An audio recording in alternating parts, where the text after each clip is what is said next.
Remember that these challenges are not just roadblocks, they're actually a moat of protection around your business. And I think it was Warren Buffett or Charlie Munger who said, you want to have a moat of protection, whether that's patents or whether it's just difficult to actually enter. We call that barriers to entry within the business space. And so the challenges are those barriers to entry, but you're going to overcome them. Three, two, one. Liftoff. Welcome to the Ketamine Startup Podcast. This is where we talk about how to start up a ketamine infusion clinic, market it, and more. This episode comes from one of our mastermind sessions that we host in our signature course, Ketamine Startup 101, where Sam and I shared 4 mindset mnemonics that separate successful clinic owners from those who struggle. These aren't just motivational concepts. These are actually practical mental tools we've used to navigate everything from construction delays, staff turnovers, and yes, even a literal bomb explosion that damaged our clinic. We gained a lot using these frameworks and hope they help you too. Now let's jump into the episode. We're going to jump into the mindset mnemonics for clinic success. And this is going to help you navigate these inevitable challenges of opening and operating your practice. Opening up the ketamine clinic, there is quite a bit, as you know, like it's a game almost. It's like a psychological game. So there's going to be delays. Expect that. There's going to be low patient volume. So anticipate that, like, hey, yeah, we just know we're going to be slow. All good, and prepare for that. You may have staff turnover at the worst possible time. That's happened to us. Social media platforms, they may shut you down. Actually, one of our social media accounts has been flagged multiple times. It's been disabled multiple times. We've had to upload passports and driver's license. There's going to be medication shortages. It may be ketamine or maybe something else, maybe saline. We've all seen that. There's going to be potentially negative press about ketamine therapy. We've seen that with like Matthew Perry and all of that. So the list really goes on. So given that, These are actually good. As frustrating as it is, and we're not trying to tell you these things to scare you off. But the reality of it is that these are high barriers to entry. So individuals that are easily scared away by all of those things, which if they all happen at the same time, yes, it's pretty tough. It's less competition. Like, who wants to deal with all that? I'd rather go just work in the hospital or work for somebody else and get my paycheck. And it also weeds out those who are just chasing the money. It is much easier to go do locums somewhere else. It's easier to just pick up those weekends, nights, and holiday shifts, or, if some friend wants you to cover for them or colleague and they'll throw in some extra cash. That is honestly much easier. And these challenges, when you are facing them and stepping up and meeting them, it rewards those who are truly, truly committed. And it separates those who are, real healthcare entrepreneurs or see this as a way to give back to their medical community. Like, they see there's a need and you could do this. And it really sets you apart from those that, again, are looking for that get rich quick scheme. And you can see that that idea of making quick money is something that a lot of people think is happening with this space. And the reality of it, and as you already know, because you're doing all this hard work, it's not that quick. So yes, building a ketamine clinic is hard, or adding ketamine therapy to your practice can be difficult. But anything that's meaningful takes time. It can be difficult. And it doesn't matter even if it's a ketamine therapy clinic, it could be any clinic.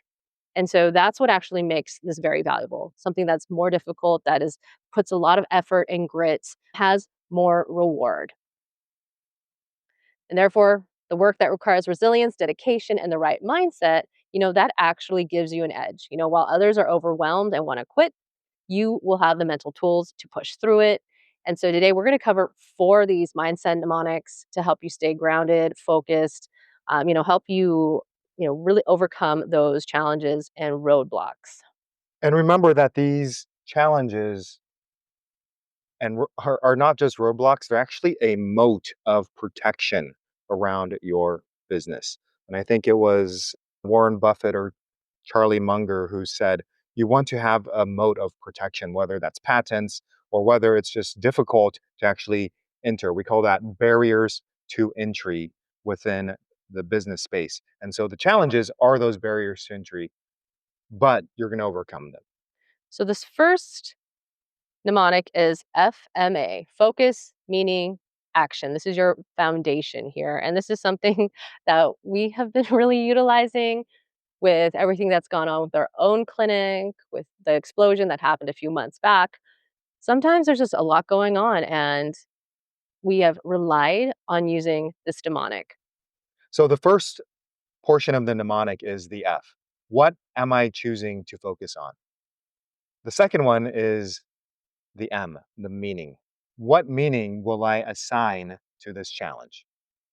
And the third component is the A. What's the action that I can take right now?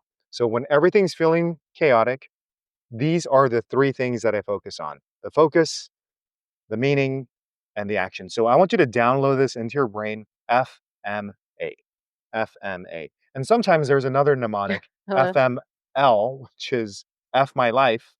And you're just like, oh my gosh, there's so much going on. But we just switch it from FML to FMA, focusing on what you can control. So, how can this play out?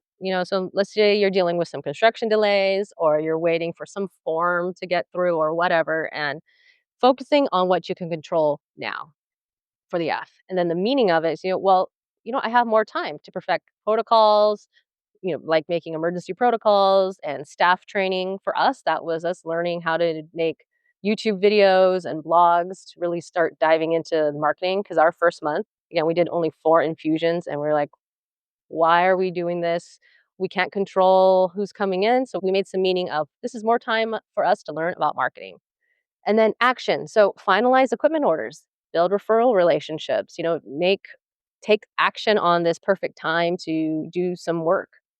Let's say you're having staff turnover, right? So you thought you hired this wonderful person, and then 2 weeks in, they're like, no, I can't do this, or they're like, surprise, I'm going to have to move. And, instead of focusing on, oh my gosh, why did I hire this person? Or why did they say yes? Focus on the solution instead of the blame. And then the meaning is, hey, you know what? This is an opportunity to find a better fit for my team. And for the action is you learn something, right? So maybe you're going to refine your hiring process. Maybe it was you realize, oh wow, maybe it was a little bit clunky when I was onboarding them. And so you can improve that system.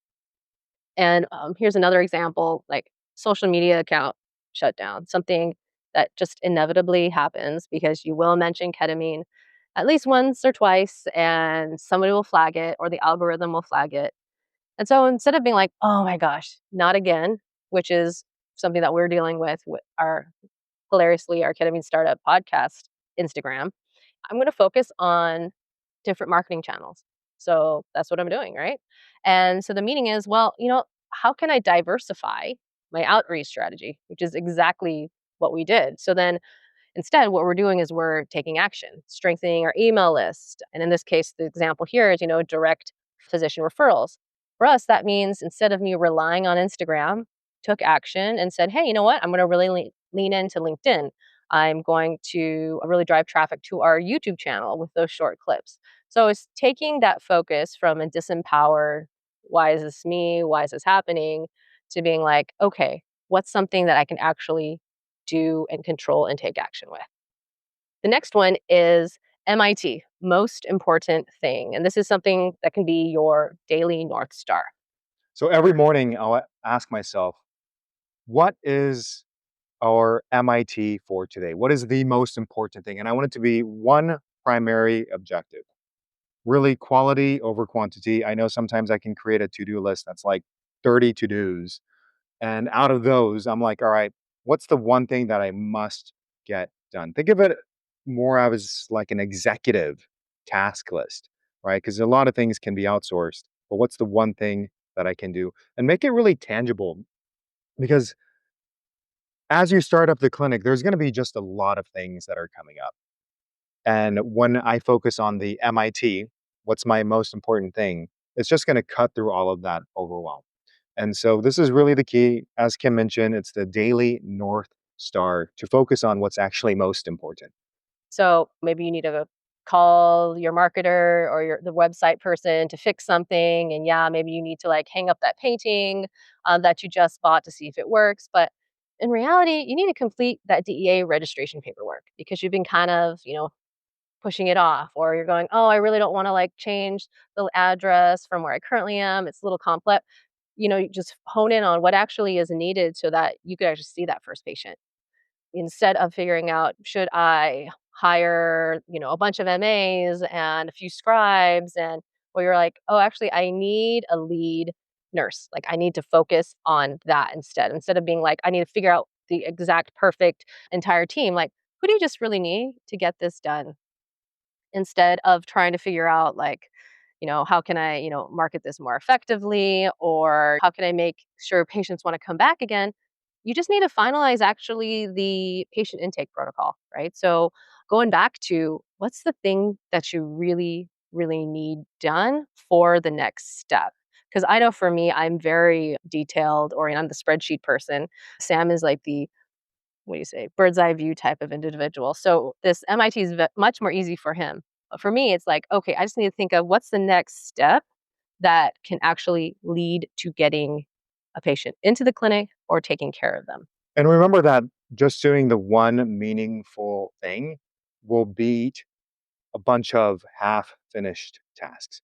So that actually leads into the next mnemonic we want to share with you, and it's WIN, WIN, and that stands for what's important now. This really helps recalibrate your focus. So if I'm thinking about those 10 different things and my mind is racing about all the possible problems that may come up, well, let me just focus on what's important now. And it may not even be related to the business. It may be, hey, what's important now? You know what? I need to sleep. Or, hey, I actually need to go work out. So it doesn't necessarily need to be just the business side, like what's important now. This really hones down on the importance of presence and the power behind being in the present moment. So it's going to bring you back to the now. It's going to help you get more clarity, more focus. And this is really where you have the most amount of power, is like in this present moment, because this is where you can actually take those steps. Hey, listeners, this is Kim, and I just want to acknowledge that you're here for a reason. Maybe you're stuck in a cycle of long shifts, feeling a little burnt out, and wondering if there's any other way to practice medicine, especially on your own terms. We've been there, and that's exactly why we created this free checklist, your step-by-step roadmap to starting a ketamine clinic without those costly mistakes. Grab your copy now at www.ketaminestartup.com/checklist. It's completely free because we want you to succeed, not struggle. And hey, if you're driving or mid-workout, don't sweat it. Just check out the show notes for the link when you're ready. And again, that's www.ketaminestartup.com/checklist. Now let's get back to the episode. So instead of worrying about the future, well, oh no, what if we don't get enough patients? The win response would be, what can I do now to build referral relationships? What can I do right now? Oh, I met a psychiatrist who really doesn't want to do ketamine therapy, but totally believes in it and is next door. And we just met, okay, let's get to know that individual more. Instead of worrying about the past, ruminating about that, oh, why did we choose this location? Or why did we just choose to go with this vendor or this webmaster? Like, why did I do that? Instead, how can we maximize the decision we made? How can I maximize this location now? And I think the big thing about win, and that's again, going back to it, pulls you into the present because that's the only place you can actually take action. The past is us just being, really worried about what happened, and the future is really worried about what will happen. And when you're really clear about being in the present, you can take those value centered actions. And we're going to talk a little bit more about the why again when we round out this topic later. Is that instead of being reactive, you can take proactive, value centered actions. Which leads to our next mnemonic, which is ANTS, automatic negative thoughts. Think of this as like mental pest control. And hey, look, it's going to happen. I think 100,000 years ago, the ancestors who maybe had these automatic negative thoughts were more likely to survive, but we don't live in that environment anymore. So when you first notice an automatic negative thought, recognize it. It's like, okay, is this just an ant? Like you might be thinking, hey, this is never going to work. Oh, we're not going to see enough patients. Name it. And you say, you know what? That's just an ant. Observe it, understand it, then squash it. Remember, these ants are kind of like real ants. They're annoying, but they may not be that dangerous unless you have, 10,000 of them. That can be dangerous and you need to call pest control. So, having this clear, positive mindset is actually going to make your clinic even more successful. So some common clinic ants, we're never going to get some paperwork approved. No one will ever refer to us. We can't compete with these other established clinics. Oh, this latest ketamine controversy has really like ruined us. And even though we're not related to it, but nobody's like coming now, or oh my goodness, we're so way in over our heads. I'm still juggling my old job with this, and my kid's sick, and my parents have to move in with us now. And, again, it's acknowledging that these are automatic negative thoughts, labeling it as such, and refocusing on facts and solutions. It's really common for us to have negative thoughts, especially with us folks in healthcare, because that is what helps us avoid a patient getting hurt or dying. And I know for myself, I prided myself in the past being like, I can think of all the negative outcomes. I can figure out all the things that we need to avoid to help make sure this patient, I'm going to make sure it's not this, this, or this. And that's why I'm going to order this test. And that's why I'm going to do this type of intervention. But in daily life, starting a practice, running a business, you can get overwhelmed. You can have an ant infestation. And so this is something that is that concept of being an observer of your thoughts is another way of it. And just being like, hey, you know what? I'm having more ants today because I'm tired. I'm jet lagged. I had to stay up all night with my kid because they had a fever. And I'm noticing that there's a lot more today. So my win for today is going to take a nap. What's important now is I take a nap so I can be centered when I go on that call with our attorney to go over our latest form that we wanted them to look at, which goes to the idea of the power of your why. If you are somebody that follows a lot of what we do, is we talk about the why. A lot of our students and folks we've had on our podcast talk about their why because it is so powerful. It is the rocket fuel that is going to get you through whatever comes up, and actually just to get you out of that, it's like that activation energy, that the gravity of the negativity or the challenges that happen that can hold you back. And this will help you blast through that. Because almost 50% of businesses will fail in 5 years. And some of those challenges that we mentioned, or ones that are way out of your control, natural disaster, political changes, economic changes, are completely out of your control. But having that strong why can really guide you through it. Yeah, and I mean, as one example is the terrorist bombing that occurred in Palm Springs for us. Like that was huge and it was overwhelming, and there was so much, and there is so much associated with it. But going back to my why, like why am I doing this? Oh, because I'm here to help people. I'm here to help reduce suffering. I'm here to provide transformational medicine experiences, and then seeing all the patients that we've been able to help. Like this is the why. And it moves me from that sense of overwhelm to taking action. So this is really important to get out of that fight, flight, freeze mode and into solution mode. Go back to your why because this is really going to be your grounding base. And so combining these ideas of the why and your mindset tools, the power of your why, it fuels your focus. When everything's chaotic, again, focus, meaning, and action. Your why, it truly makes it clear on what's important every day. So it can help guide that MIT, because if you don't have a strong why, your MIT might be is okay, find funding because I need to keep this clinic open when it's actually, I should probably get my lab work done because I haven't been feeling well, or seeing a doctor yourself. And your why, it anchors you in the now. That when you want to quit, when you want to throw in the towel, it really brings you back into the present. And your why, it silences the ants. So you see that it's an ant, and then you realize, oh, wait, my why is stronger than this negative thought that I have. And it really is the foundation that makes any of these mindset mnemonics really effective. Because, if your why isn't strong, or if you're not even clear on your why, right? If you haven't had time to investigate it or even to solidify it, because I think Most of us, when we go into starting this new adventure of having ketamine therapy clinic or adding ketamine to our practice, is you kind of have an idea. You feel very empowered by the idea of providing this. You feel is the right thing to do. So it doesn't solidify it to a real why. So maybe taking time to clarify that why will actually be that great foundation to make these tools effective. Because a tool is only as effective as much as you use it and using it correctly. So I just want to kind of put it all together. We love mnemonics. I mean, from our med school experiences, like we know that mnemonics help, whether it's Horner syndrome and you have PAM, or remember just the thousands of mnemonics to like remember the Krebs cycle, for example. So these are the four that I want you to take home with you today. Number one, the FMA: focus, meaning, and action. This is the foundation for when chaos hits. The second one is MIT: what is the most important thing that I need to do today? That's going to bring you that clarity and focus. The third mnemonic is when.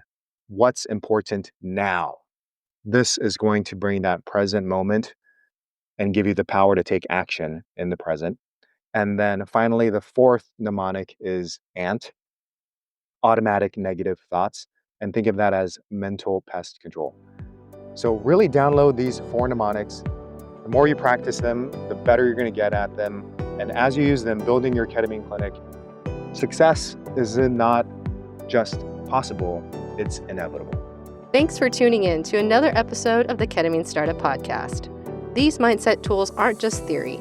They're the mental frameworks that help us build a thriving practice, and they will help you too. If you found this episode valuable, we'd really appreciate it if you could leave us a review on Apple Podcasts or Spotify.